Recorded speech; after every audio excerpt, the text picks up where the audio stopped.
ગામના શાંત વાતાવરણમાં રોજની જેમ આજે પણ વહેલી સવારે ઘંટીના અવાજ સાથે મંદિરમાં આરતી શરૂ થઈ હતી. મંદિરમાં પૂંજારી મનથી પૂજા કરી રહ્યા હતા. ઢોલકની થાપ અને ઘંટીના ધ્વનિ વચ્ચે તેમનું મન ભક્તિમાં લીન હતું, પણ હૃદય કોઈ શૂન્યતાથી ભરેલું હતું. આ શૂન્યતા તેમના જીવનમાં તેમની પત્નીના ગુજરી જવાને લઈને આવી હતી. આ ઘટના આજે 8 વર્ષ જૂની પડી હતી, પણ તેમની યાદો તો આજે પણ તાજી હતી. પૂંજારીનું નામ વિઠ્ઠલદાસ હતું. સંસ્કારશીલ, સ્થિર અને ખૂબ જ મર્યાદિત. આખું ગામ તેમની ઇજ્જત કરતું. કોઈ પણ કામ હોય તો લોકો પહેલીવાર વિઠ્ઠલદાસ પાસે જ આવતા. મંદિરના બગીચામાં પુષ્પો વીણતી એ સ્ત્રીના હાથ થથરી રહ્યા હતા. એ સ્ત્રી હતી સોનમ. ગામની ખૂબ જ સુંદર અને નમ્ર સ્ત્રી. આજે તે અજવાસ પડતા પહેલાં જ મંદિરમાં આવી ગયેલી.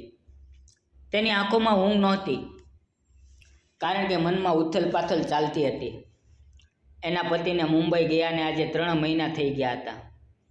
પૈસાની તંગી હતી, મજબૂરી હતી. તેનો પતિ જતા સમયે કહીને ગયો હતો, મારે તારી માટે એક સારું ભવિષ્ય તૈયાર કરવું છે. થોડા દિવસ તું સહન કરજે. પણ સહન કરવું એટલું સરળ નહોતું.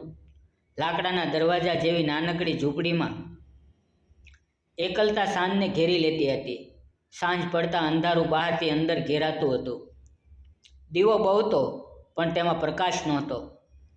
એના મનમાં હવે એક અવાજ ઉઠતો, એકલતા અને પ્રેમ એ વાસનાની ભૂખ સાથે ભળી જાય ત્યારે માણસ પોતાની મર્યાદા ગુમાવી દે છે. એક સવારે એણે વિચારી લીધું કે હવે એને કોઈ સાથે વાત કરવી છે. કોઈ ભરોસાવાળાને મળવું છે. અને એને ભરોસો એક જ માણસ પર હતો, વિઠ્ઠલદાસ. એ માણસ જે બધા માટે નમ્ર અને માર્ગદર્શક હતો. 5 વાગ્યે સવારે એ ઘરમાંથી નીકળી. રસ્તો શાંત હતો. મંદિરમાં એ વિઠ્ઠલદાસની રાહ જોતી બેસી ગઈ. જેમ જેમ સૂરજ ઉગતો ગયો, એનું હૈયું ધબકતું ગયું. પૂંજારી જ્યારે પૂજા કરીને પાછા ફરવા લાગ્યા ત્યારે સોનમે તેને રોકી લીધા. પૂંજારીજી, તમે થોડો વખત માટે મારી સાથે આવી શકો છો? એણે જિજ્ઞાસાથી કહ્યું. શું થયું બેટા, બધું બરાબર છે ને? સોનમ પૂંજારીને એના ઘરના વાતાવરણમાં લઈ ગઈ. ઘર ખુલ્લું, શાંત અને સુગંધ ભરેલું હતું. રસોડામાં તાજી ચા ઉકળી રહી હતી. એની આંખો ઝીલમિલી કરી રહી હતી, પણ હાવભાવ કંઈક અલગ લાગતો હતો. જ્યારે એણે પોતાની હાલત અને દુઃખભરી વાતો કરવાની શરૂઆત કરી ત્યારે વિઠ્ઠલદાસની આંખોમાં કરુણા ઉદય થઈ.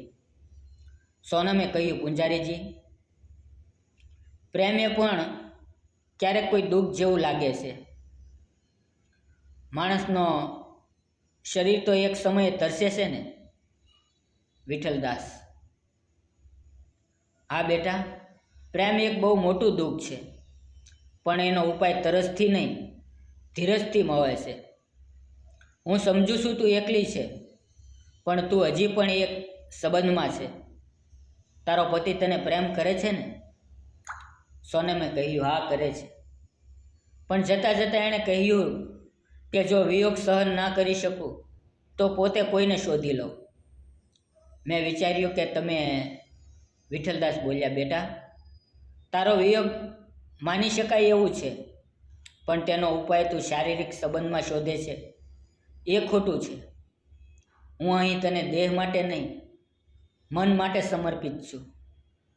તું જેને સાચો ભરોસો માના છો એ તારી આવતીકાલ માટે પણ સાચું મોખરું ઊભું કરે. સોનમ થોડી વાર મૌન રહી ગઈ. એણે પોતાની નજર નમાવી લીધી. એ દિવસ પછી સોનમ રોજ મંદિરે આવતી રહી. પૂંજારી સાથે લાગણીભરી વાતો થતી. એ પોતાની એકલતાને હવે ઉત્સાહમાં ફેરવવા લાગી હતી. પોતાની અંદરના સુખ દુઃખને ફૂલોના થાવામાં મૂકી દેતી. મંદિરમાં અહીંયા તહીંયા બાળકીઓ ભણવામાં પણ મદદ કરવા લાગી. ગામની સ્ત્રીઓ હવે એની વાહ વાહ બોલાવા લાગી હતી. એ દિવસ એના જીવનનો વાંક બન્યો. એક ક્ષણે એને સમજાયું કે એકલતાને દેહથી નહીં, પ્રેમ અને યાદોથી હલકું કરાય છે. એને તેની ભૂલ સમજાય. થોડા દિવસ પછી પતિના પરત ફરવાના સમાચાર આવ્યા. સોનમ હવે ભવી ગયેલી સ્ત્રી હતી. મંદિરની સેવા કરતી, બાળકોને ભણાવતી અને તેને આખા ગામમાં લાગણીથી સ્વીકારવામાં આવેલી હતી. જ્યારે એનો પતિ પાછો આવ્યો, એણે કહ્યું, સોનમ, તું તો ભવિષ્ય બનાવી રહી હતી, પણ તું પોતે જ ભવિષ્ય બની ગઈ છે. તારું ગૌરવ હું આજે ગમે ત્યાં લઈ જઈ શકું. સોનમ અખંડ રીતે હસીને બોલી, આ બધું મને પૂંજાજી પાસેથી મળ્યું. એમણે મને એકાંતના રસ્તે નહીં, શાંતિના રસ્તે ચલાવી. મિત્રો, શારીરિક પ્રેમને ધીરજ અને લાગણીથી પાર કરી શકાય છે. દરેક સ્ત્રીમાં એ શક્તિ છે કે એકાંતને પણ પોતાની શક્તિમાં ફેરવી શકે. જો સાથે સાચો માર્ગદર્શક મળે તો જીવન એક નવો માર્ગ પકડી શકે છે. તો મિત્રો, આ નાની એવી વાર્તા તમને કેવી લાગી તે જરૂર જણાવજો. ફરી મળશું આવતીકાલે. ત્યાં સુધી આવજો. ધન્યવાદ મિત્રો.